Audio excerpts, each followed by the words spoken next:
Hi guys, Arthur here from Homeowner DIY. Guys, this is your quick tip of the week. So underneath this drop-in sink, there is a gasket between the sink and the countertop. Well, over time, the gasket can rot away, causing a leak. So what I'm going to do is show you how to fix it. So what we'll do now is material and tools. Alright guys, this is the material and tools list. So for material, I have a window gasket, so it comes in a 10-foot roll. I have my Ryobi drill bit set. I don't know what I need for sockets on this job yet. I have my cordless kit, so more than likely just a cordless drill. Work light, extension cord, and then I have my pouch.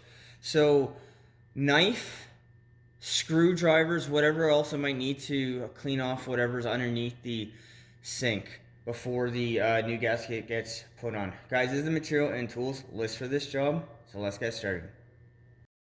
For drop-in sink, there's clips that go all the way around. So that's one of the clips, and then you can see the brackets. So undo all the clips. It doesn't matter which one you go to or what kind of pattern, just undo them all. Once they're all undone, the sink will be removable, and then you can just pull it out.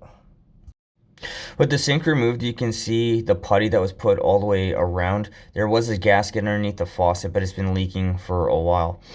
But whatever you find, silicone or putty, make sure that you scrape it all away and then take either a rag or a piece of paper towel and wipe it all down really well. So when the new gasket is compressed, it will have a nice tight adhesion to the countertop.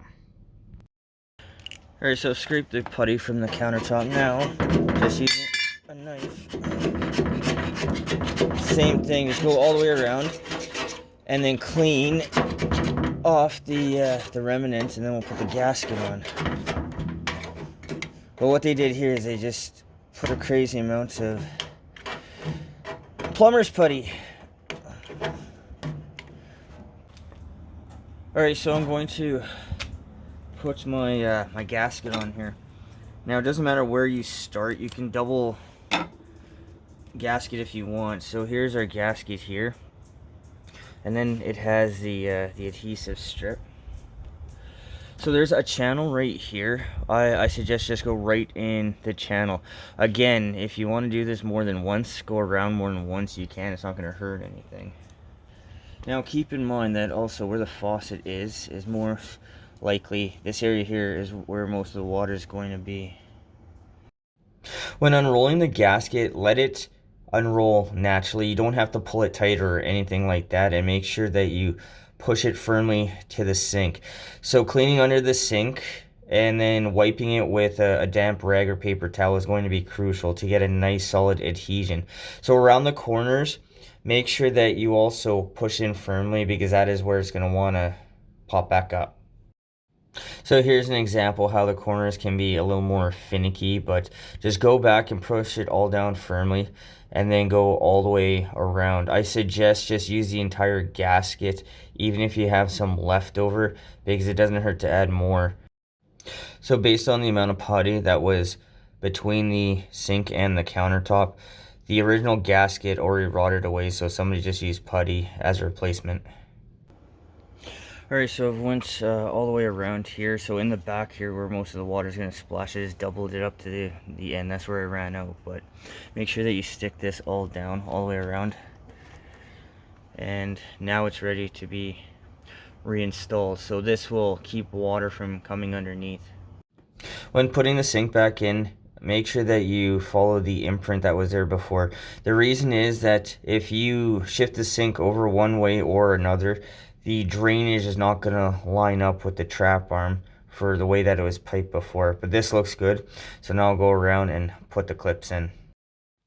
Now it's time to tighten the clips. So the easiest thing to do is have the clip just below the countertop so you don't have a lot of play.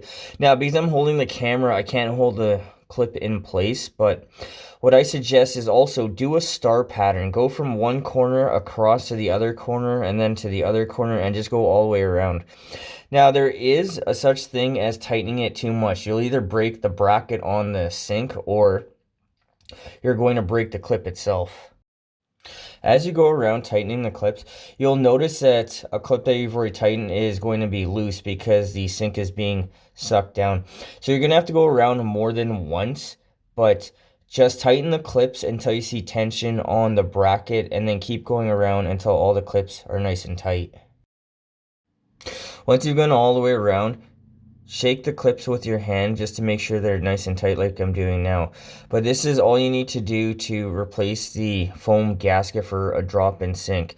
The gasket will eventually deteriorate over time as water contacts the gasket, but this is a simple fix that you can do on your own with minimal tools. Guys, that is your quick tip of the week.